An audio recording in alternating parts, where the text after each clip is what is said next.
I want to welcome everyone to another episode of Behind the Shades. It's your host, Erin, and we have another fantastic episode for you guys today. It's you, it's our guest, and it's me, Mr. Behind the Shades himself. But before you see today's video, remember to like, comment, share, and subscribe. So let's get into today's episode.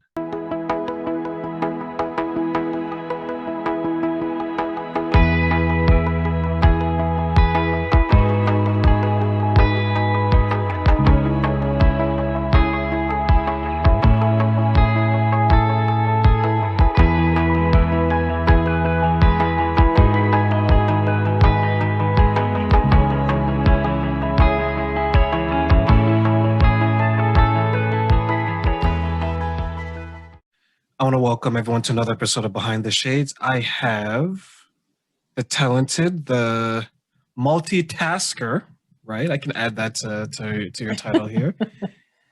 Erin with us today. And Erin, why don't you tell people a little bit about yourself and tell us who you are? Well, that's a long conversation. No, actually, it's not. I call myself the joy slinger, so that means I'm slinging joy versus happiness, which we can talk about in a little bit, what the difference is between the two. But I typically work with entrepreneurs and people in leadership positions, not exclusively, but mostly, that are overwhelmed, stressed out, have anxiety because of their position or just who they are. And the reason I do that is because I had an anxiety disorder that I had that was so extreme that it had me holed up in my home for nearly a year. And once I got better, I decided I was going to figure out why that happened and develop some strategies to overcoming it and preventing it so that other people didn't have to have that experience. And so that's what I do. I do that individually with people, and I also do it in classes that I teach. Perfect. So take us a little bit from the genesis or the beginning of it. How did you end up at the point where you're suffering anxiety and you're in your home away from everyone else for almost a year? How did you reach that point? So interestingly enough, it started with I was going to counseling, just regular talk therapy. With an ex-boyfriend. We were trying to figure out why we couldn't get along and, or at least stay getting along. And in the first session, I had a panic attack and I'd never had one before. So I didn't really know what it was. And the counselor picked up on it right away. She said, "Are you okay?" And I was like, "No." And I explained to her what was going on. My heart was racing and I felt like I couldn't breathe and all the things. And she explained to me the whole onion theory, we're layered and obviously something's coming up and what I like to do some individual counseling. So I went ahead and agreed to do that. And through that counseling process, I obviously didn't go from one day being totally normal to the next day being holed up into my apartment. But it was gradual, right? So I started with the panic attacks and then I started having more of them. And then at the time I was training for a half marathon and then I started to have a panic attack. I had like a full blown, like scary one while I was running. And I was like, I had to walk home 4 miles. And so I was like, oh, I guess I can't run at least for a little while. So you start to narrow your life by taking these things out, right? So all of a sudden it was, I can't run anymore, which, for people with mental health issues, obviously exercise can be quite helpful. So, I stopped exercising and then I started getting real crazy about, eating a super clean diet, which was okay. And somewhat helpful. But then other things like I was working with special ed kids in high school.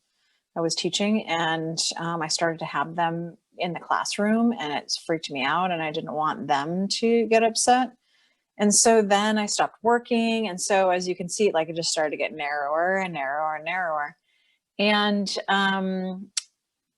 after about 8 months of that, the counselor said, "I want to refer you to a homeopathic psychiatrist." And so I went with an open mind and she had a 3-hour interview and then she gave me a remedy, asked me to wait 20 minutes and I left. And within that 20 minutes, about 80 to 85% of my anxiety was gone. And I was like, oh my gosh, I might actually be able to have a life here. And so I started slowly to get back into my life.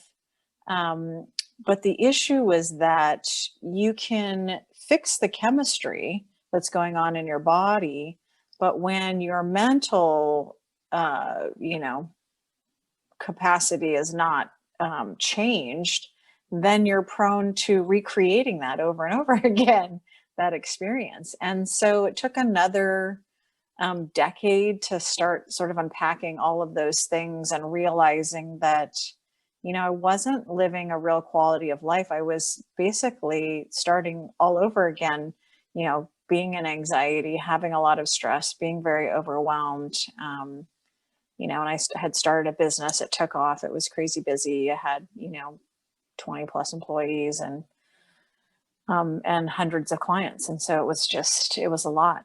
And I had a little scare that happened about 10 years into my business and I didn't tell you, I moved to Hawaii because we all think, oh, I want a simpler life. I'll just move somewhere simple. But the problem is, again, you are there. And if you haven't dealt with your stuff, you take your stuff with you to that location. And happiness or joy in this case is not in a location. It's an internal experience that you create. And that's what I help my clients do. So I had 10 years into that business, I had a scare. I almost killed somebody by being so crazy about trying to get somewhere because I was, in integrity. I wanted to make sure that a client was okay. And I raced over to a friend's house to drop my kid off, and I raced into her driveway backing in, and I sideswiped my car and her husband's truck. And as I found out later when I came back to pick up my daughter, her husband was under the truck working on it.